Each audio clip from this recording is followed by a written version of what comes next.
All right, Kylie, what do you got for us today? I will be covering the legendary Mary-Kate and Ashley Olsen. I do apologize in advance. I'll kind of be bleeding into the 2000s just a little bit, but you can't cut the story off in 1999 and you can't start it in 2000 either. But anywho, my sources include fullhouse.org, IMDb, Wikipedia, Reference for Business, Teen Vogue, People, eBay, 1:37 p.m. And honestly, my brain because I was obsessed with them and I think I was even a member of their fan club. So I really looked things up just to kind of confirm like years and statistics and things. But quick disclaimer before we dive in, if you are a fan of the Olsen twins, you should already know they like to keep their personal life sealed up, like their lips, but private. So I'm going to respect their privacy and we're just going to discuss their professional lives today. And honestly, it's enough. And we got to save time anyway because Amber's got a lot for us too. So it's going to be a longer episode today, guys. Sorry, but it's going to be a fun one. It'll be so good, I promise. It's definitely going to be worth it. Okay, so twins Mary Kate and Ashley Olsen were born on June 13th, 1986. Ashley was born 1 minute earlier than her sister Mary Kate. On this day, no one knew that their future would what their future would hold for them, and surely no one knew how fast the future would come. 9 months later, the girls were casted to star as Michelle on the upcoming hit series Full House. Child labor laws created struggles for television as creating an episode requires long hours for cast and crew. Booking twins for one role was the jackpot that creator Jeff Franklin hit when casting the Olsens. In Full House, Michelle was the youngest of the Tanner family. After her mother passed away, her father Danny joined forces with his brother in law Jesse and best friend Joey to raise Michelle and her two older sisters, Stephanie and DJ, in the city of San Francisco. The show also starred and created very famous names for Bob Saget, John Stamos, Dave Coulier, Candace Cameron, and Jodie Sweetin. And it also later brought in Lori Laughlin, Andrea Barber, and Scott Weiner, who were equally as loved by families across America. In Full House first season, the show actually did not have great ratings. It aired on Friday evenings at 8, 7 Central, and it wasn't following anything popular, unlike most new series. Despite this failure, ABC made the decision we were also thankful for and renewed Full House. And in its second season, it was strategically placed in the lineup behind popular television show Perfect Strangers.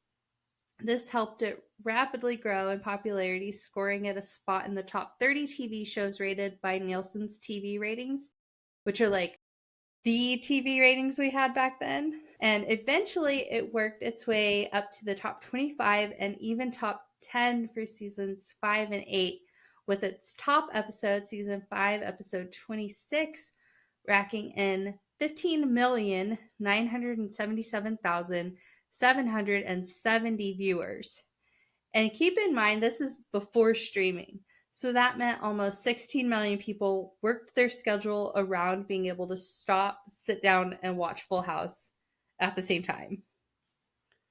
So throughout this time, we grew to love Michelle Tanner. During the midst of Full House's success, Mary Kate and Ashley, or often referred to as the Olsen twins, starred in their first movie in 1992, To Grandmother's House We Go. This was also produced by Jeff Franklin and had cameos by Full House co stars Bob Saget and Lori Laughlin. And the twins played Sarah and Julie, twin sisters who get the impression that their mom is tired of them. So they decide to run away to visit their grandmother for the Christmas holiday. And along the way, they come across two crooks, played by Rhea Perlman and Jerry Van Dyke, who end up kidnapping the girls. And it's a movie filled with adventure and holiday music. It's a really cute movie. I remember loving this one when I was little. I feel like I vaguely remember this one. This This doesn't sit at the top of the list of what they've done, obviously, for me, but I do vaguely remember this being something they did. Yeah, I remember they couldn't cross the street, which I wasn't either, and so they Hmm. hopped on a bus.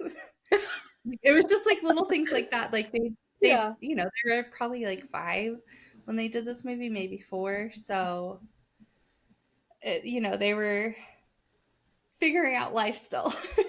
And the holiday movies continued the following year with their next hit, Double Double Toil and Trouble, a Halloween movie starring America's favorite twins, Mary Kate and Ashley. And this movie was actually directed by Stuart Margolin. And this movie was about twin sisters, Kelly and Lynn, who try to save their parents from an evil aunt. They soon discover that aunt has a twin as well, and her sister is trapped in a mirror, and they must break the spell. Oh my god. Yes.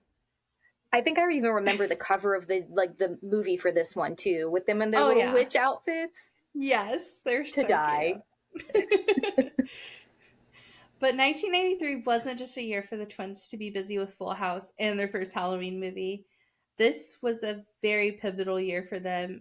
They opened their own production company, DualStar Productions, and their debut production under DualStar was titled Our First Video, and it was filled with many great bops, including Brother for Sale and One Buffalo, Two Buffalo, which is a great hit. I strongly recommend you go look it up on YouTube if you do not know it. Not Brother for Sale, because I like occasionally get the earwig for that song occasionally, and oh my god. Yeah, Sorry. I think they're all available on YouTube if you need to scratch that itch. Don't tempt me with a good time, because there's another one I need to watch it. I'll mention when you mention it, but Okay. This was just the start of their legacy. Under Dual Star, they continued with their family movies, making How the West Was Fun in 1994 and It Takes Two in 1995, starring the late Kirstie Alley. The Olsen twins were quickly rising to their fame on their own and even had guest star roles on shows like Hanging with Mr. Cooper and Sister Sister, and a cameo in the Little Rascals feature film. And while Mary Kate and Ashley were the owners of Dual Star, obviously they weren't the ones who came up with the idea or made this happen. The family worked with entertainment attorney Robert Thorne, who not only got them a raise over industry standard for their work on Full House, but he also helped them develop Dual Star. And it seemed like he really made sure the girls were cared for in the industry.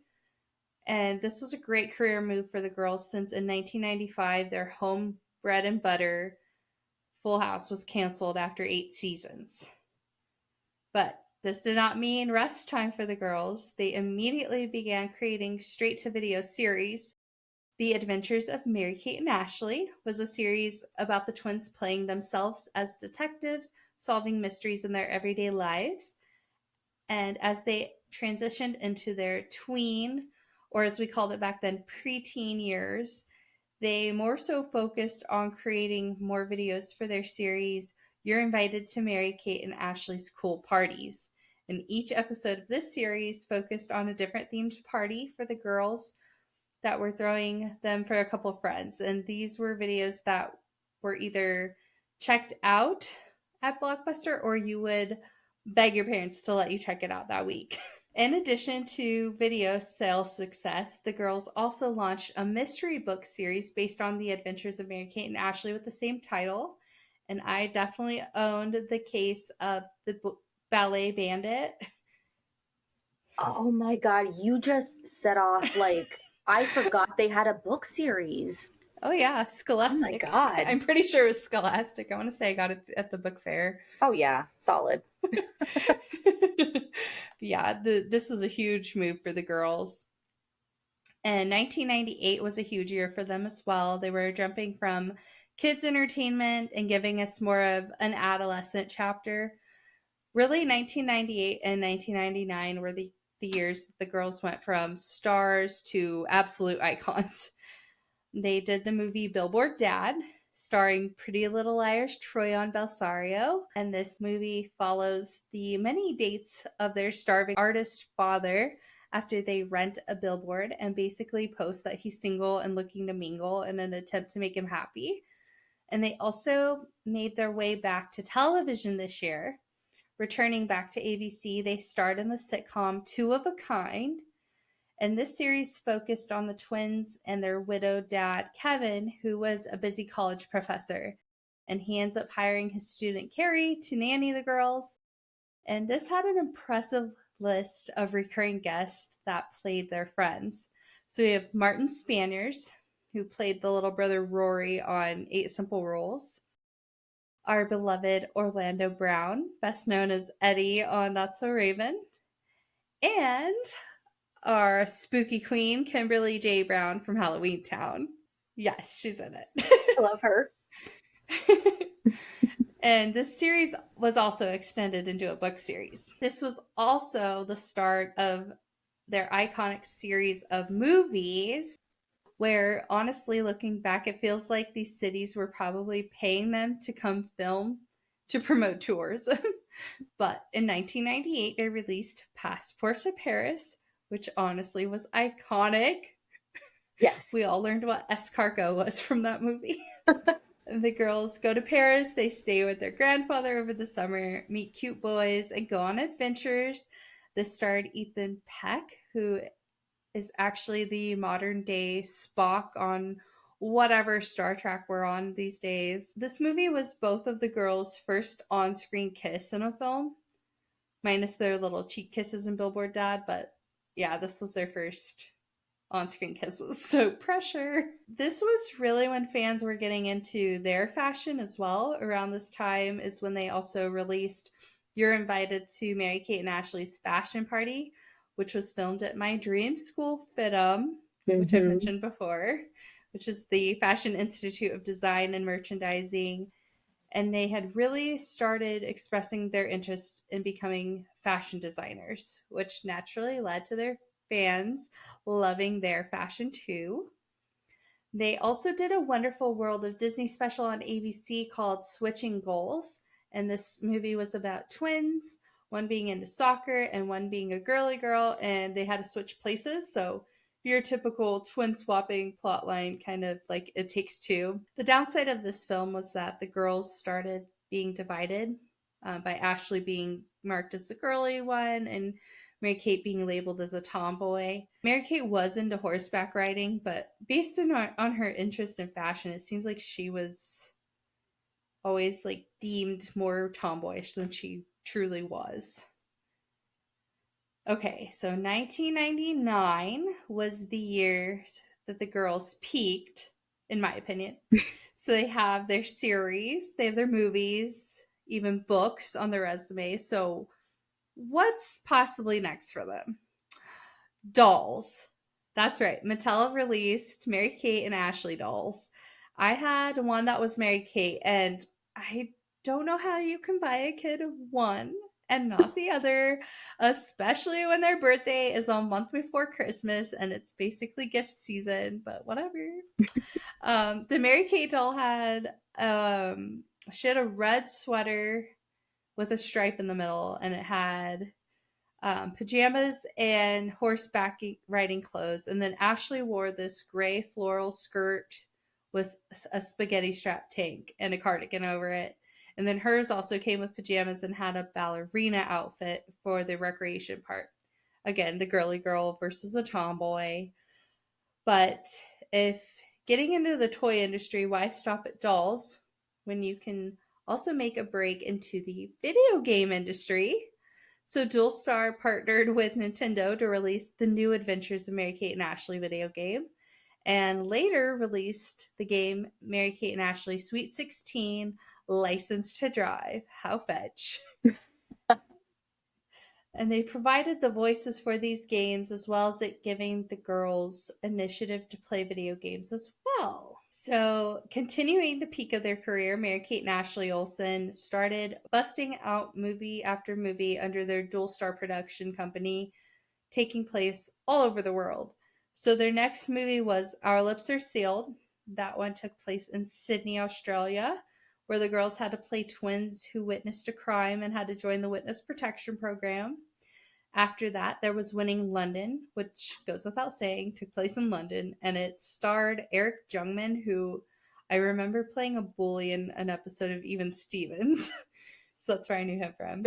Then we had the obvious 87-minute infomercial for the Atlantis Resort in the Bahamas, Holiday in the Sun. This Yes. movie was truly iconic for so many reasons. It introduced us uncultured tweens to Weezer's song Island in the Sun. It had the Swedish girl band play perform Us Against the World Oh, in the kids like bar. Like, can we talk about that? There was a whole bar for kids, yes. Right? like a nightclub. And this also starred a young Megan Fox. I was waiting for you to say that. I was like, isn't she in this movie? Yes, and according to IMDb, this actually was her first ever role. Oh, wow. What an honor! Like your first role is Mary Kate and Ashley movie. Oh, the dream, right? Yeah, we should have known she was going far. So at this point, the twins are kind of going into that beachy phase we all went through in the early 2000s, like the beach waves, the puka shells, light colors. So, of course, we all followed their influence. They starred in the show So Little Time on ABC Family, where they aren't only rocking the beach look, but they live by the beach in this show. And the series follows them adjusting to a change within their family as their parents become separated. And the series only lasted for one season that was 26 episodes, but it was a moment. I remember watching this one. I think I saw a few episodes of this. I don't think I was religiously watching it, but I do remember it definitely had a moment because I remember like the beachy vibes that they had going on around this time. Yeah, it was cute. They made a few more movies that didn't get as much attention. The first one being Getting There, which was the girls' way of saying like we're 16 and can drive now. And it was about them taking a road trip with their friends and inevitably breaking down. It kind of reminded me of like Hillary Duff's Sweet 16 song. Same vibes. Uh, then they continued to the European travel thing with the movie When in Rome. And then they did a movie called The Challenge, where they go on a reality TV show called The Challenge. This movie was filmed in Mexico, and I'm not sure if this was The Challenge like the MTV show Mm-hmm. or if it was a coincidence. I never saw this movie, and I cannot trace it down to save my life. Like I think I can pay like $80 for a DVD. That's my only option if I want to watch this movie. Like you cannot stream it anywhere. Weird. I wonder like why they're lock and keying this one specifically. I don't know. I a lot of their movies are lucky key. Okay. Anyway, back on track. 2004 was the year the girls really traded acting for fashion. They did one final movie, New York Minute, and this movie was a feature film that went to theaters, which was a first for them. The movie starred Eugene Levy and it had Jared Padalecki from Supernatural and Riley Smith from the DCOM Motocrossed. I know he's done other stuff, but that's what I know him from. So they were the love interest. It also had an appearance from the band Simple Plan, which was kind of random, but so was this whole movie, really. There was some controversy around this movie because there is a scene that was also featured in the trailer where Ashley's character is wearing nothing but a towel. Oh my god, the scandal.